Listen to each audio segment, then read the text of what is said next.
Hi, listeners. This is our last episode of Season 3. And what a season it's been. We started off with a conversation with Rich Lyons, Chancellor of UC Berkeley and musician, all the way back in July, and have talked with an aspiring Olympian, several authors who straddle other worlds, and a meditation teacher who's created art with Bjork. We're going to be taking a holiday break, and we'll be back with new episodes in early 2025. Take this chance to catch up on episodes you might have missed. And if you want to give some extra love, leave a rating and review so more people can find out about this show. Have a beautiful, safe, and peaceful holiday season. Theater Josh had fallen asleep for a long time, and I needed him. I needed him to make me a better scientist. And the kind of creative awakening that I had in those early improv classes really carried over into the science I wanted to do and kind of gave me the courage to ask really tough questions and think really big.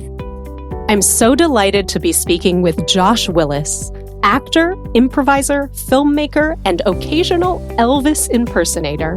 Known to his friends and fans as Climate Elvis, he also has a secret identity. Josh is a climate scientist who studies global warming for NASA. He's the lead NASA scientist for the satellites that measure sea level rise from space. He worked on a project called Oceans Melting Greenland, or conveniently OMG for short, where he led an airborne mission to Greenland to understand how the oceans were melting away Greenland's ice from below. Josh studied physics and mathematics at the University of Houston and earned his PhD in oceanography from the Scripps Institution of Oceanography.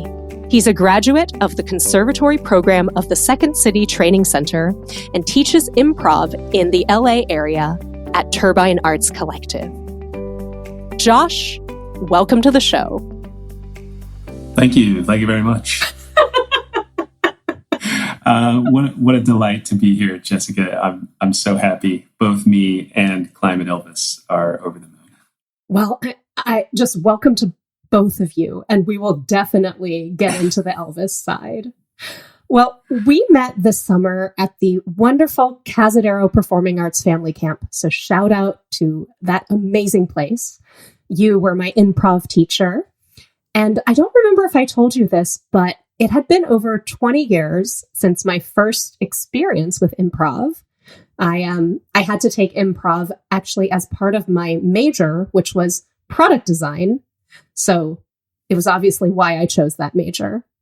But I found that returning to the art form later in life felt really free and really fun. I'm curious, how did you originally get into improv? And how's your experience of it changed over time? What a great story. I love that. I love that you had to take it at one point. That's cool. I came back to the theater after a long hiatus as an undergraduate. I did theater when I was a kid in school. And as an undergraduate, I minored in theater and then double majored in physics and math. And I went on and pursued a science career. I got a PhD in oceanography. I moved to Los Angeles. And I had kind of, resigned myself to the idea that my theater life was over. Mm-hmm. It's Los Angeles. Even famous actors can't get work here, right? But one day I went on a cruise with my wife, and it was a Norwegian cruise, and they had a Second City troupe performing there, and their director was on the boat. And after one of their shows, they had the director went to this bar and he sang an improvised blues song. Like he literally asked for a suggestion from the audience and then he sang something. I can't remember, like the Blueberry Blues or something like that. And to me, this was just wizardry. It seemed impossible. And so I walked up to him after his performance and I said, my name is Josh. And I'm a climate scientist in desperate need of comedic assistance. And he laughed and he said, here, take my card. When you get back to LA, take a class at the Second City school in Hollywood. And I did, and I fell in love with it. And I had this epiphany that I didn't have to be, a superstar. I could take a class and enjoy the theater again. And that's what I did. Oh, wow. I wonder how many cruise recruits they got from that trip. It's a great question. The Second City Cruise gig is a pretty fun one, I'm told. I read on your Wikipedia page that you knew you wanted to be a scientist from a young age. You became a scientist and many other things. I'm curious what you believed about careers when you were a kid, and what do you think about it now? I think I never thought about it as a career when I was a kid. I only thought that it was something I wanted to do. I was very curious about the world. I always wanted to know how things worked. And I asked my parents questions constantly to the point that they would run out of answers and then just hand me books about how things worked. Mm-hmm. I think I knew pretty early on that I wanted to pursue a career in figuring out how the world worked. I didn't quite know what that meant at the time, but I wanted to spend my life kind of unraveling the mysteries of the universe. And it took a while. I thought I was going to be a physicist. I didn't do so great in physics. I failed out of the physics program and the PhD program. And I was like, I want to be a scientist. I just don't know what I want to study. And then I found the Scripps Institution of Oceanography and realized that I could study global warming from the point of view of the ocean. And there was so much to kind of learn and figure out, so many mysteries to unravel, that I had kind of finally found my home. But it was a long and winding path between the two. The climate crisis is no laughing matter. And yet, you've been using Climate Elvis as a way to activate people. And at least from what I saw at Camp Kaz, a lot of your time is actually spent in a happy place. How do you think about humor for a subject that feels really heavy? Yeah, that's a great question. I feel like it's a deep need within me, and I think within a lot of people, to find ways to laugh at the world. It's a way of relieving tension. It's a way of connecting with other people. To me, that's a really important part of it. And I think really it's always been in my nature to laugh and to help other people laugh. But I think from the climate point of view, we need a laugh to get off the ground. It's so difficult to kind of grapple with when the truth is we don't have an easy solution to it. It's not like there's some magic bullet out there that we can fire to fix climate change. It's a hard problem. I think the laughter to me helps people begin to talk about it and begin to get involved. And also without too much prejudice. I think especially when you come to the climate change issue from an understanding of, that there's been a lot of resistance politically to addressing it, you're already frustrated when you start. And what I hope is that the comedy can help people overcome the frustration, build the bridges that we need to build to address it, and begin to take action together. Because at the end of the day, you can laugh by yourself, but when you laugh with your friends, it feels better. And when you laugh with your enemies, you can help them become your friends. It's like an open door, an invitation in. Come on in. It's a happy place. It is. It's like a tiny show of vulnerability and friendship.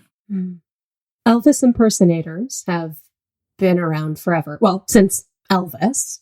But you're the first climate Elvis I've met. Maybe the only one. How did Climate Elvis come to be? It did happen after the improv classes. I will say that. I've been performing and playing a little bit, and I like my sideburns kind of long, and my hair's a little tall. And, I'm sort of a doughy middle-aged white guy. So Elvis seemed like it was within grasp. I do love his music, and I think the thing about Elvis really was his charisma. When you watch old footage of him, of course there's the performances, but just the way he was around people was super cool. And I was hoping I could make climate change super cool, both figuratively and literally. The sun beams down right through the sky. It warms the earth like an apple pie. The top gets a little and the middle gets a lot. So the poles are cold, the equator is hot. That's climate. Oh, that's the climate you got. You take a bunch of weather and you average it together and you're doing the climate right.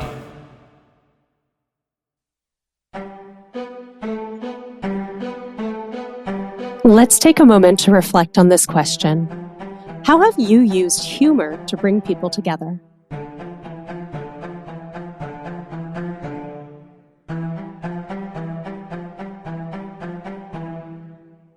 Outside of hosting this podcast, I partner with leaders in the workplace to turn professional challenges into leadership successes and career progression. I love working with executive leaders, people managers, and of course, ampersands. If any of this sounds interesting to you, reach out to me at jessicawan.com. That's JESSICAWAN. Now, back to the show. You were able to fund your project, OMG, Oceans Melting Greenland. And obviously, this was a big win for NASA and for the world. What did you learn about yourself on that project? I started writing the proposal to NASA for OMG around the same time I started taking improv classes. And I was lucky in that regard, because what I think I learned from improv in that moment in time was that I had let my creative self become dormant.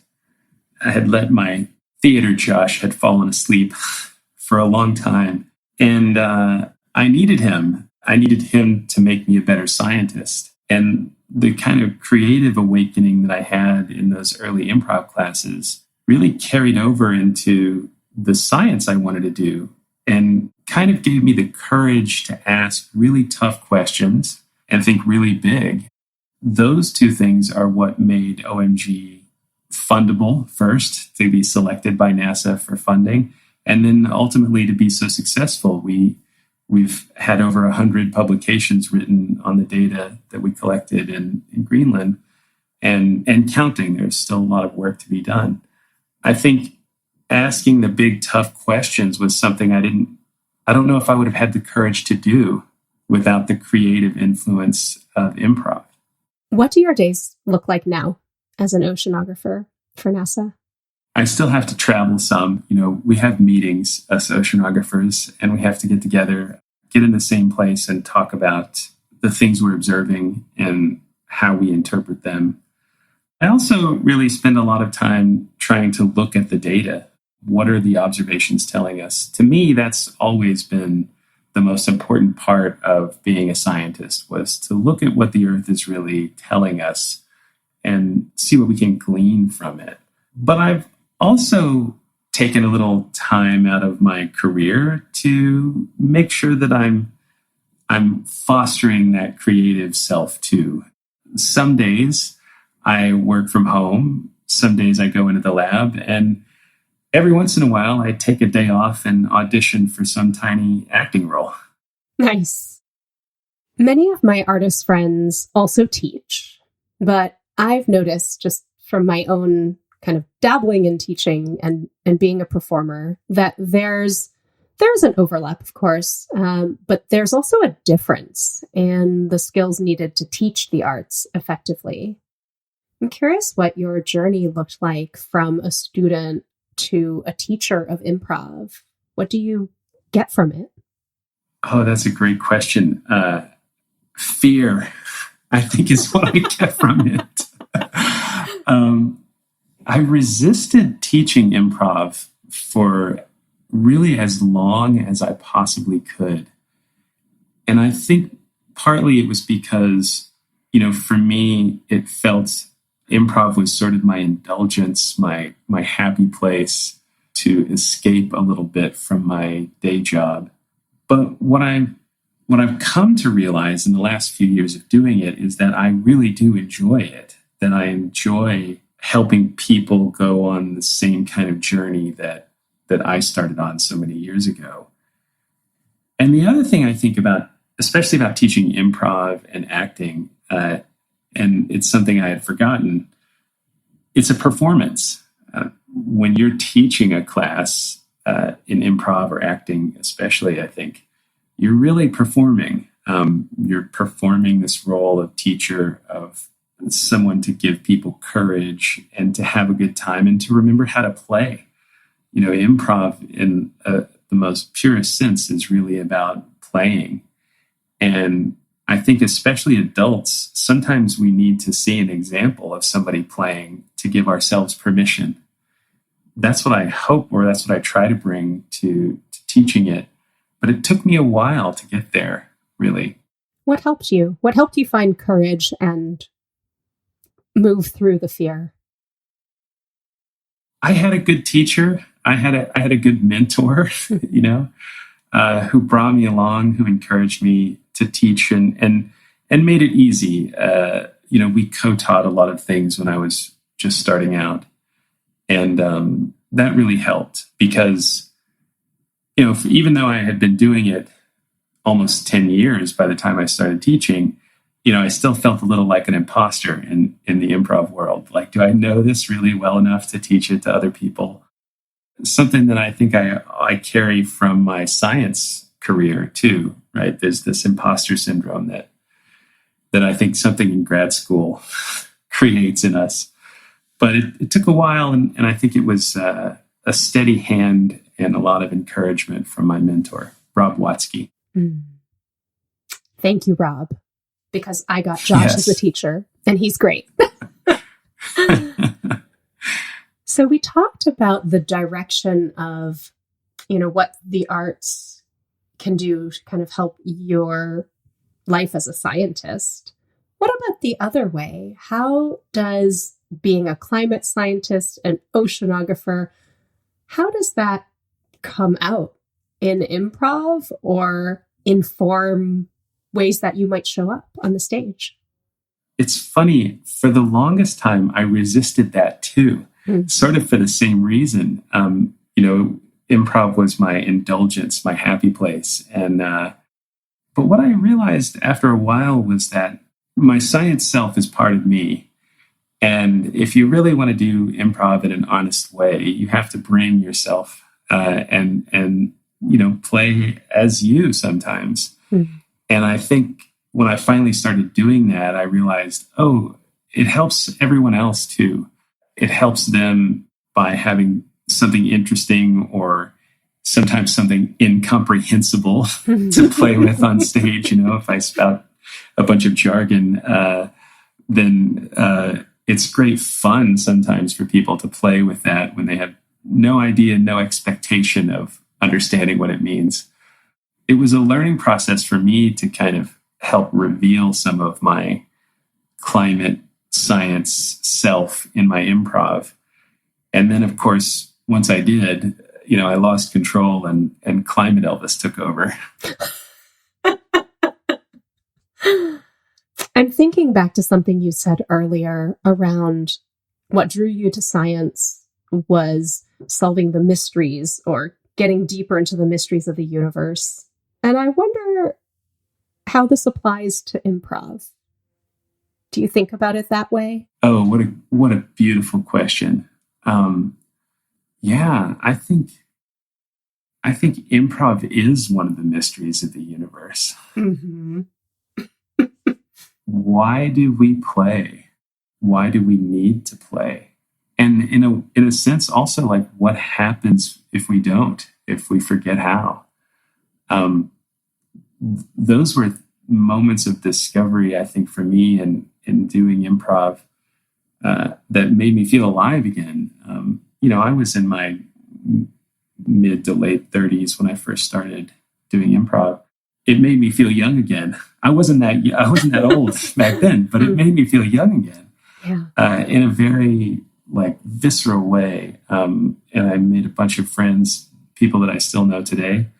And it was just a very powerful experience for me. And so I think it really does have this potential to unlock a creative vault inside us and set us free. And everyone can do it. Maybe not everybody's going to have exactly the same experience as me, but everyone can do this. And I think pretty much everyone I've tried it with has enjoyed it. Yeah.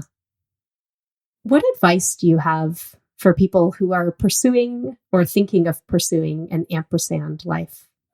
Be patient, but also persistent. It's a marathon, not a sprint. For me, the other thing that was really important was to kind of enjoy every moment and every stage of doing it. When I first started performing and first started improvising, we all like to dream that we're brilliant from the very first moment, right? But of course, any art form, anything takes work, it takes practice, just like becoming a climate scientist does. In climate science, there's a roadmap. We kind of know how long it takes. But in art, I think we forget that it's not a short thing. You just take a couple classes and then 6 months later you're a working artist. It's a long-term pursuit, and enjoy all the stages of it, even the ones where you're not as good as you want to be. Yeah. Through these interviews, we are co-creating the Ampersand Manifesto, Principles for Leading a Multi-Passionate Life. What do you think should be included in the manifesto? Yeah, I think patience is important, patience with yourself, because sort of by definition, you're doing something really hard, probably two somethings really hard, right? And it takes time. And I think that journey is really as important, maybe more important than the outcome. We get in a big rush to be good at things, but actually it's the process that I think is what's so important and so rich. Josh, it has been so much fun talking with you. Folks, you can learn more about Josh Willis on Instagram at OMGNASA or on Facebook as Climate Elvis. We'll link to these in the show notes. And if you're in the LA area, definitely check out Turbine Arts Collective for Josh's classes. Thank you so much, Jessica. That was a blast. I enjoyed every minute of it. If you liked this show, share it with your friends and fellow ampersands, and make sure to hit the follow button to be notified when new episodes drop. It would mean the world to us if you took 2 minutes to rate and review the show. Just go to the main show page on Apple Podcasts or Spotify and look for the stars. I had a chance to listen back on my interview with Josh, and I wanted to share a few key takeaways. 1, I loved his story about rediscovering the arts in his 30s as a pathway to becoming a more courageous version of himself as a scientist. I think that sometimes when we feel stuck, it's not always the obvious thing that gets us unstuck. It's not always a straight line from point A to point B. In Josh's story, it was improv that unlocked courage that created opportunity. 2, I really liked the way Josh talked about the necessity of humor in hard times. We lose sight of this so quickly when we talk about heavy or divisive topics. But humor is one way to connect us, and it makes us feel like we're on the same team, which is exactly what you need for a problem as big as climate change. 3. Josh's ampersand makes me think back to a quote from the movie Dead Poets Society. Robin Williams' character says, "Medicine, law, business, engineering, these are all noble pursuits and necessary to sustain life. But poetry, beauty, romance, love, these are what we stay alive for." Such a great quote that is so applicable to the Ampersand Manifesto. I think improv is one of the mysteries of the universe.